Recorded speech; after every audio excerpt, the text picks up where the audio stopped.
السلام علی من لا نبی بعد اما بعد۔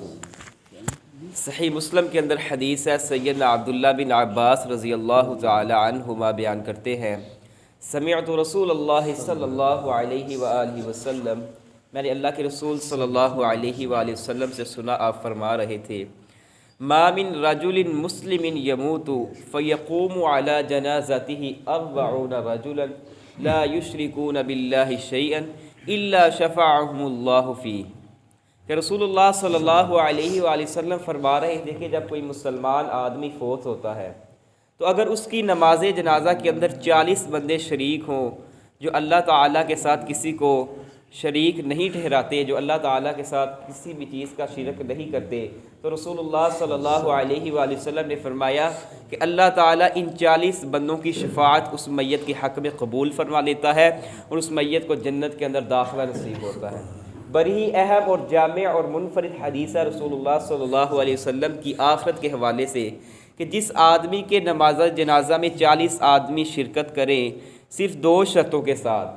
ان کی تعداد 40 ہو اور وہ صحیح العقیدہ اور موحد آدمی ہوں کہ جن کی توحید اور جن کی عقیدے کے بارے میں ذرہ برابر بھی شک نہ ہو، اگر یہ 40 آدمی اس بندے کی نماز جنازہ میں شرکت کرتے ہیں تو اللہ تعالیٰ ان 40 بندوں کی شفاعت اس میت کے حق میں قبول فرماتا ہے اور اس میت کو جنت الفردوس میں داخلہ نصیب ہوتا ہے۔ اب ہمارے ہاں اکثر معاشرے میں یہ ہوتا ہے کہ جب کسی آدمی کا جنازہ ہوتا ہے نا تو لوگ معاشرے میں باتیں کرتے ہیں، جی بڑا جنازہ ہوا ہے، بہت ہی زیادہ تعداد ہوئی تھی، بڑی زیادہ کثرت ہوئی تھی، پھر اگلے ہی دن یہ حدیث سنانا شروع کر دیتے ہیں رسول اللہ صلی اللہ علیہ وسلم کی کہ جس آدمی کے نماز جنازہ میں 40 آدمی شریک ہوں جو صحیح العقیدہ ہوں تو آیا جی کہ اس کی بخشش ہو جاتی ہے۔ اب میرے بھائیوں، میں اور آپ نہیں جانتے کہ وہ جو 40 بندے شریک ہوئے تھے کیا وہ آیا ہی صحیح العقیدہ تھے؟ کیا میں نے اور آپ نے ان کے دلوں کو دیکھا تھا؟ کیا میں نے اور آپ نے ان کے سینوں کے اندر جو چیز تھی اس کو جانا تھا؟ نہیں، بلکہ اللہ تعالیٰ نے فرمایا کہ سینوں کے رازوں کو میں ہی جانتا ہوں، لہٰذا مجھے اور آپ کو یہ بات نہیں کرنی چاہیے کہ جی بڑا جنازہ ہوا تھا،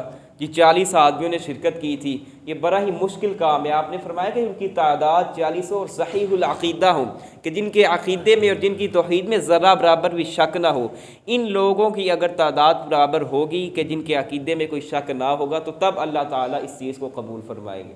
اب دوسری چیز، مجھے اور آپ کو اپنا محاسبہ نفس کرنا چاہیے کہ آیا معاشرے کے اندر میرا سلوک کیسا ہے، کہ جب کل کو میں نے فوت ہونا ہے تو میری میت پر بھی کسی نے آنا ہے یا نہیں آنا، یا آج میں جن لوگوں کے ساتھ دوستیاں بنائے ہوئے ہوں ان کی دوستی کس طرح کی ہے، کیا وہ واقعی صحیح العقیدہ ہے، کیا وہ موحد آدمی ہے جو مجھے دین کے راستے کے اوپر لے کے چل رہے ہیں، کہ جن کی دوستی میں بھی مجھے ذرہ برابر شک نہیں ہے کہ آیا وہ میرے واقعی سچے دوست ہے کہ جو اللہ رب العزت کے ساتھ کسی کو بھی شریک نہیں ٹھہراتے۔ اگر میں اور آپ چاہتے ہیں کہ ہماری بھی میت پر 40 صحیح العقیدہ لوگ جمع ہوں تو یہ بڑا مشکل کام ہو جاتا ہے کہ 40 آدمیوں کو تلاش کرنا، لہٰذا اگر کوئی ایک آدمی بھی نیک ہو جو اللہ تعالیٰ کے ساتھ کسی کو شریک نہیں ٹھہراتا تو جب ہم میں سے کوئی شخص جاتا ہے تو وہ ایک نیک آدمی کم از کم اپنے ساتھ کسی اور دوسرے علماء کو بھی تو لے کر آ سکتا ہے۔ بڑے ہی خوش قسمت ہوتے ہیں وہ علماء کے جن کے جنازوں پر بکثرت سے لوگ شرکت کرتے ہیں، جو علماء ہوتے ہیں۔ اللہ تعالیٰ سے دعا ہے کہ اللہ تعالیٰ مجھے اور آپ کو اس حدیث کو سمجھ اور اس پر عمل کرنے کی توفیق عطا فرمائے۔ اقول قولی ھذا استغفر اللہ واتوب الیہ۔